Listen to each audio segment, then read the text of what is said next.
할렐루야. 수요예배는 성경의 교리를 107가지로 정리한 소요리 문답서를 중심으로 설교를 하고 있습니다. 오늘은 네 번째 시간으로 소요리 문답 네 번째에 대한 질문에 대한 강의를 하도록 하겠습니다. 제 4문은 하나님은 어떤 분이신가 라는 질문입니다. 여기에 대한 대답으로 하나님은 신이신데 그의 존재하심과 지혜와 권능과 거룩하심과 공의와 인자하심과 진실하심이 무한하시며 무궁하시며 불변하십니다 라고 대답을 하고 있습니다. 소요리 문답 4문, 5문, 6문은 하나님에 대한 깨달음을 위한 질문과 답변입니다. 즉 하나님은 누구신가 라는 물음은 하나님의 정체성에 대하여 가르치시고자 하는 물음인 것이지요. 하나님을 어떻게 정의해야 되느냐라는 질문입니다. 무척 기본적인 질문인데 대답하기가 쉽지 않습니다. 그런데 가만히 보면 질문이 참 재밌습니다. 4번 질문을 영어로 말한다면 What is God? 입니다. 하나님이 어떤 분인가에서 어떤에 해당되는 단어를 What 이라는 단어를 사용하고 있습니다. 하나님이라는 존재는 우리가 스스로 알 수 없기에 하나님께서 가르쳐 주셔야만 알 수 있는 존재라고 이 문은 대답하고 있습니다. 그것은 지식의 종류가 다르기 때문입니다. 일반적으로 사람들이 과학 혹은 철학으로 어떤 존재를 탐구하는 것과는 전혀 다른 지식인 것이지요. 하나님은 우리가 분석해서 파악할 수 있는 그런 대상이 아닙니다. 머리로 분석하고 손으로 만져보아서 알 수 있고 측량할 수 있는 대상이 아닙니다. 머리로 이해되지 않고 손으로 만질 수 없기 때문이죠. 이것은 유한히 무한을 받을 수 없다라는 원리 때문에 그렇습니다. 우리의 머리와 지식의 한계보다도 더 크신 분을 다뤄야 한다는 특별한 지식인 것이죠. 앞에 3문에서는 성경이 하나님에 대해 말하고 있다라고 배웠습니다. 그러자 4문에서 바로 그럼 하나님이 어떤 분이냐라고 묻고 있는 것입니다. 여기에 대한 대답이 하나님께서 우리에게 가르쳐 주신다. 이것이 소요리 문답 4문의 포인트입니다. 우리가 답할 수 없으니까 성경을 보게 되는 것입니다. 따라서 소요리 문답의 모든 답변은 결국 성경에서 찾을 수밖에 없습니다. 우리는 성경을 통해 하나님을 알 수 있습니다. 더 중요한 것은 그렇게 크고 놀랍고 고귀하신 분이 자기 자신을 우리에게 알리신다는 사실이 주는 감동입니다. 성경은 그 첫 장 첫 절부터 하나님을 소개합니다. 태초에 하나님이 천지를 창조하시니라. 이렇게 창조에 대해 이야기하면서 시작합니다. 이 모든 것을 그저 말씀으로 만드신 분으로 소개됩니다. 그만큼 하나님은 놀라운 분이시되 우리를 만드신 창조자이십니다. 우리 아버지이십니다. 높으신 분이되 가까이 계신 분. 그래서 이것도 감사의 조건이 되는 것이지요. 하나님은 영이십니다. 그런데 무한, 무궁, 불변하시는 영이십니다. 요한복음 4장 24절에 하나님은 영이시니 예배하는 자가 영과 진리로 예배할지니라 라고 말씀합니다. 무엇이 무한, 무궁, 불변하실까요? 그것은 하나님의 존재하심과 지혜와 권능과 거룩하심과 공의와 인자하심, 진실하심이 그러합니다. 하나님은 어떤 분인가에 대한 질문에 대한 대답으로 하나님은 신, 즉 영이시다 라고 먼저 말을 합니다. 이어서 영에 대한 부연 설명을 합니다. 그것은 무한하고 무궁하고 불변하는 신이다 라는 이야기죠. 열왕기상 8장 27절에 하나님이 참으로 땅에 거하시리까 하늘과 하늘들의 하늘이라도 주를 용납하지 못하겠거든 하물며 내가 건축한 이 성전이오리까 라고 솔로몬은 성전을 건축한 이후에 하나님 앞에 감사 기도를 드리면서 고백한 내용이죠. 이것은 하나님의 무한하심을 고백한 내용입니다. 또한 시편 90편 2절에도 산이 생기기 전 땅과 세계도 주께서 조성하시기 전 곧 영원부터 영원까지 주는 하나님이시니다 라고 모세는 고백하고 있습니다. 이 역시 하나님의 무궁하심을 표현하고 있는 고백입니다. 또한 말라기서 3장 6절에도 나 여호와는 변하지 아니하나니 그러므로 야곱의 자손들아 너희가 소멸되지 아니하느니라 라고 하나님의 불변하심에 대해서 말씀하고 있습니다. 야고보서 1장 17절에도 온갖 좋은 은사와 온전한 선물이 다 위로부터 빛들의 아버지께로부터 내려오나니 그는 변함도 없으시고 회전하는 그림자도 없으시니라 라고 야고보 사도는 하나님의 불변하심에 대해서 고백하고 있습니다. 그러면 무엇이 그러하냐? 그분의 존재, 지혜, 권능, 거룩하심과 공의와 인자와 진실하심이 모두 무한하시고 무궁하시고 불변하시다라는 것이지요. 예레미야 23장 24절에서 여호와의 말씀이니라 사람이 내게 보이지 아니하려고 누가 자신을 은밀한 곳에 숨길 수 있겠느냐? 여호와가 말하노라 나는 천지에 충만하지 아니하냐라고 말씀하시는데 이는 하나님께서 예레미야 선지자를 통하여서 하나님의 존재성, 그 하나님은 계시지 아니하신 곳이 없다라고 말씀하고 있습니다.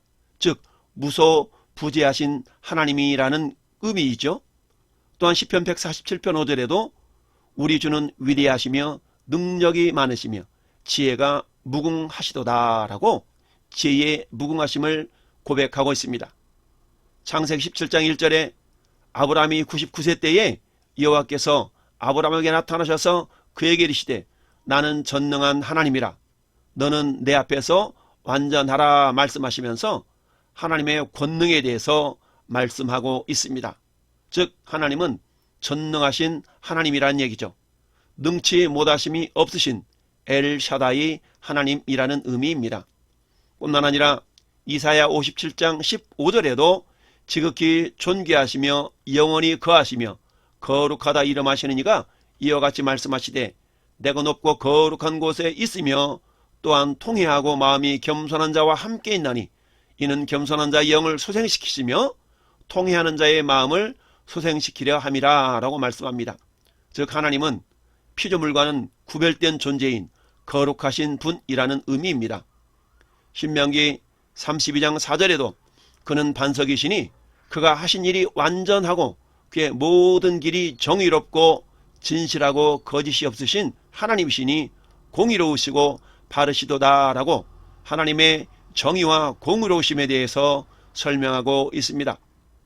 또한 시편 100편 5절에도 여호와는 선하시니 그의 인자하심이 영원하고 그의 성실하심이 대대에 이르리로다 라고 말씀하시며 인자와 진실하심이 영원하심을 선포하고 있습니다. 로마서 2장 4절에도 혹 내가 하나님의 인자하심이 너를 인도하여 회개하게 하심을 알지 못하여 그의 인자하심과 용납하심이 길이 참으심이 풍성함을 멸시하느냐라고 하나님의 인자하심에 대하여 설명하고 있습니다. 시편 117편 2절에도 우리에게 향하신 여호와의 인자하심이 크시고 여호와의 진실하심이 영원하미로다 할렐루야 라고 고백하고 있습니다. 하나님의 진실하심에 대하여 이렇게 선포하고 있는 것이죠. 즉 하나님의 속성이 선하시고 완전하심으로 하나님이 하시는 일도 선하고 완전하신 것입니다. 하나님의 속성이 불변하시고 공의로우심으로 그분이 하시는 일은 변함이 없고 공의로우시다는 의미입니다. 자칫 우리의 이해력 부족으로 또는 좁은 시야로 하나님이 하시는 일이 마땅찮게 보일 때가 있기도 하지요. 변덕을 부리시는 것 같고 짓궂은 장난을 치시는 것 같기도 하고 과연 이것이 합당한 일인가 라는 의심을 품을 때가 많습니다. 그럴 때 우리는 하나님의 속성을 기억해야만 합니다. 비록 우리가 보기에 이해되지 않고 나쁘게 보이는 일을 하시더라도 그분은 그럴 분이 아니십니다 라고 말하게 될 수밖에 없죠. 바로 이것이 하나님이 하시는 일을 대하는 우리가 한순간도 잊지 말고 취해야 할 입장인 것입니다. 그렇다면 우리가 하나님이 어떠한 분인가를 배워가는 입장에서 하나님에 대한 잘못된 관념에 대해서 생각해 보아야 합니다. 우리는 하나님에 대한 잘못된 관념 두 가지를 생각해 볼 수가 있습니다. 첫째는 하나님을 너무 먼 분으로 생각하는 것입니다. 두 번째는 지나치게 친밀한 분으로 생각하는 것입니다. 이 두 가지에서 나타날 수 있는 잘못된 이론을 우리가 살펴보기를 원합니다. 먼저 하나님을 너무 먼 분으로 생각할 때 나타나는 세 가지 이론을 살펴보겠습니다. 첫 번째는 불가지론입니다. 이것은 하나님은 신이므로 원래 인간은 그분에 대해서 결코 할 수가 없다. 감히 어떻게 인간이 건방지게 신을 알려고 들어? 이렇게 신에 대해서 아는 것 자체가 불가능하다고 보는 것입니다. 두 번째는 이신론입니다. 하나님이 계신 것은 알겠는데 미안하지만 그게 나랑 무슨 상관이야? 시계를 만드는 사람이 시계를 만들어 놓고 퇴근해 버렸어. 그래도 시계는 자기 혼자 설계된 대로 잘 돌아가는 것이잖아. 이렇게 하나님은 이 세상에 상관하지 않으신다는 것입니다. 그런 하나님은 우리와 아무런 관련이 없고 그래서 이러한 주장은 신은 죽었다라는 말로도 대표가 됩니다. 세 번째는 유신론 곧 유물론입니다. 이 신론은 결국 무신론으로 이어집니다. 신은 애초에 없었고 눈에 보이는 것만 실제로 존재한다고 봅니다. 태초에 물질 혹은 에너지만이 있었을 뿐 이것은 오늘날 온 세상이 받아들이고 권장하고 있는 또한 추구하는 사상입니다. 이처럼 하나님을 너무 먼 분으로 생각하는 데서 오는 그런 문제점은 바로 하나님께서 지금 여기 계시면서 말씀하고 계신다는 사실을 모르는 것입니다. 즉 하나님은 우리와 상관없는 모호한 신적 존재이거나 알 수 없는 존재라고 생각하는 것이죠. 성경이 분명히 하나님을 우리에게 알려주는데도 불구하고 그 성경조차도 하나님의 말씀으로 인정하지 않을 때에 그들은 하나님이 누구신지 어떤 분이신지도 도무지 알 수 없는 자들이 되고 맙니다. 이어서 하나님을 너무 친밀한 분으로 생각하는 데서 오는 잘못된 이론 두 가지를 살펴보겠습니다. 첫째는 다신론입니다. 그리스 로마의 신처럼 여러 명의 신들이 자기들끼리 살면서 때로는 화도 내고 욕심도 부리고 질투도 하고 그렇게 살아갑니다. 신의 세계와 인간의 세계는 분리되어 있지만 서로 만나기도 하고 때로는 경쟁까지도 합니다. 심지어 인간과 결혼하기도 합니다. 두 번째는 범신론입니다. 자연에 존재하는 모든 것이 다 신성을 가지고 있다고 생각하는 것입니다. 아무거나 다 신이 될 수 있다고 믿는 것이죠. 심지어 인간도 포함이 됩니다. 이런 관념이 수많은 미신들과 유치한 종교들을 만들어냈습니다. 그래서 성황당이나 높은 산, 바다, 오래된 나무 등에 신성이 있다고 생각하고 그곳에 치성을 드리며 소원을 빌곤 하지요. 또 대부분 이런 존재들은 자연 상태에 가만히 있곤 하므로 크게 부르짖으면 들어주신다고 생각합니다. 그래서 대체로 종교적 행위가 요란하고 거창합니다. 심지어 교회 안에서도 이런 관념들이 들어와 있는 경우가 가끔 있는데 이런 미신적인 요소들을 우리는 적극적으로 제거해야만 합니다. 이러한 두 가지의 이론, 즉 다신론과 범신론에서 오는 오류들은 바로 하나님께서 피조물과는 차원이 다른 지극히 높고 절대적인 분이라는 사실을 모르는 것입니다. 세상의 종교는 다 하나의 뿌리에 나왔으며 공통적인 어떤 선한 에너지 혹은 우주의 기운이 있을 뿐인데 사람들은 각기 다양한 문화와 문명 속에 살면서 그것을 다양한 종교와 신의 개념으로 발전시켜 왔을 뿐이라고 보는 그런 견해인 것이죠. 이런 생각은 교회 안에서도 스며들어서 종교 다원주의에 빠지게 합니다. 그렇다면 올바른 관념은 무엇일까요? 그것은 하나님이 알려주신 그대로 알려고 하는 자세가 중요합니다. 성경에서 언급하지 않았는데 상상력을 동원하여 하나님을 떠올리려는 시도는 하나님을 오해하는 지름길입니다. 지극히 높으신 하나님께서 지극히 낮은 피조물에게 다가오신다는 사실, 이것이 하나님을 아는 지식에서 가장 중요한 포인트가 됩니다. 하나님은 우리와 친밀하신 분입니다. 그렇다면 우리는 이런 질문을 할 수 있겠죠? 그렇다면 하나님께서 눈과 코와 귀 이런 것이 있을까요? 우리는 이와 같은 질문을 받곤 합니다. 그러나 하나님은 우리와는 어마어마한 차이가 있습니다. 그것은 우리는 육체를 가진 존재이지만 하나님은 영이시라는 것이지요. 하나님은 우리와 달리 눈에 보이는 형체가 없으십니다. 하나님의 눈과 손, 발 이런 표현들은 우리가 이해할 수 있도록 하기 위한 하나님의 비유적인 표현인 것입니다. 뿐만 아니라 우리는 하나님의 형상을 따라 지음을 받았다라고 성경은 말씀하고 있습니다. 이 의미는 인간과 하나님이 차원이 다른 존재라고 해서 유사성이 전혀 있지 않다라는 그런 의미가 아니죠. 지혜와 권능, 진실, 인자 이런 것들은 인간에게도 함께 쓰이는 단어입니다. 다르게 표현한다면 하나님과 사람의 공유적인 속성이라고 표현하지요. 인간이 하나님의 형상을 따라 지음받았다는 것은 눈, 코, 입 등이 닮게 만들어졌다기보다는 지정의, 조화와 사랑, 아름다움, 질서 이런 하나님의 속성들을 따라서 인간이 지음을 받았다라는 의미입니다. 그렇다면 하나님도 미움과 질투와 화 등의 감정을 느낀다고 성경은 말씀하고 있는데 이런 것들을 우리가 어떻게 이해할까요? 인간이 느끼는 그런 감정과는 분명 다릅니다. 그런 감정들을 초월하시는 분이죠. 말씀으로 세계를 창조하신 분이 인간의 마음 하나 어떻게 못해서 질투하고 답답해 하시겠습니까? 성경 이런 표현들은 하나님께서 우리에게 자신을 알리시기 위한 방법 중에 하나인 것입니다.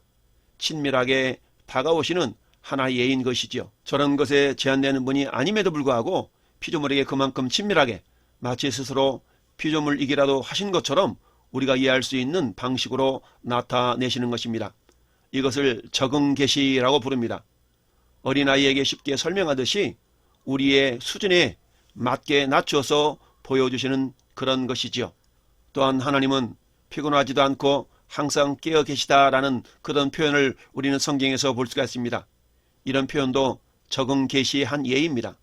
유한한 인간의 시각으로 무한성을 해석하려다 보니 우리의 시각에 제한되어서 하나님을 이해하려다 보니 필요한 표현인 것입니다. 사람의 이미지를 통해 하나님을 그려보게 되므로 하나님은 피곤하실 것이고 잠도 주무실 것이고 화도 내겠지? 이렇게 이해하는 것입니다. 그러나 하나님은 피조물과 차원이 다른 분입니다. 하나님은 다른 어떤 자가 만드신 피조물이 아니시고 처음부터 이 만물의 근원이 하나님이십니다. 하나님을 부르는 이름조차도 우리가 규정할 수가 없는 것이죠. 그래서 하나님은 그 이름도 스스로 있는 자라고 출애굽기 3장 14절은 말씀하고 있습니다. 무한, 영원, 불변 이런 속성을 가진 피조물은 이 세상에 없습니다. 물리학에서 말하는 연력학 법칙에 따르면 물질계의 모든 존재는 유한하고 또 시간이 흘러감에 따라서 무질서하게 되어갑니다. 이것은 진리입니다. 그러나 하나님은 그런 법칙조차 적용되는 분이 아니십니다. 그러므로 항상 깨어 계시며 영원하신 분이시죠. 피곤하다라는 개념은 우리 몸이 근육에 젖산이 쌓이고 산소 교환이 되지 않아서 그러는 것인데 하나님 영이심으로 피곤하다는 개념 자체가 하나님께는 해당 사항이 없는 것이죠. 인간이 하나님을 알 수 있는 유일한 비결은 성경을 통해서 하나님께서 깨우쳐 주시는 만큼만 아는 것입니다. 그래서 하나님을 더 알기를 원한다면 말씀을 더욱 가까이에서 묵상하고 배우고 기도하는 가운데 성령의 조명을 따라 우리 안에 깨달음이 생기는 것입니다. 하나님은 멀리 계신 분이 아니라 우리를 성전 삼고 우리와 동행하시는 분입니다. 오늘 하루도 영이신 하나님이 우리 몸을 성전 삼고 동행하시기를 원하십니다. 모쪼록 말씀을 주야로 묵상하는 자가 복이 있는 자인 것처럼 말씀을 가까이하여 하나님을 더욱 깊이 알아가며 누리시는 성도들이 되시기를 예수님의 이름으로 축원을 드립니다. 아멘. 이제는 길이요 진리요 생명이신 우리 구주 예수 그리스도 은혜와 죄와 사망 가운데서 우리를 살리시려고 예수님을 이 땅에 보내신 아버지 하나님의 크신 사랑하심과 우리 안에서 아버지 하나님을 알 수 있도록 성경을 깨닫게 해주시는 성령님의 내주교통하심이 오늘 예배하는 모든 성도들 머리에와 이 나라 이 민족 위에 영원토록 함께 있을지어다. 아멘.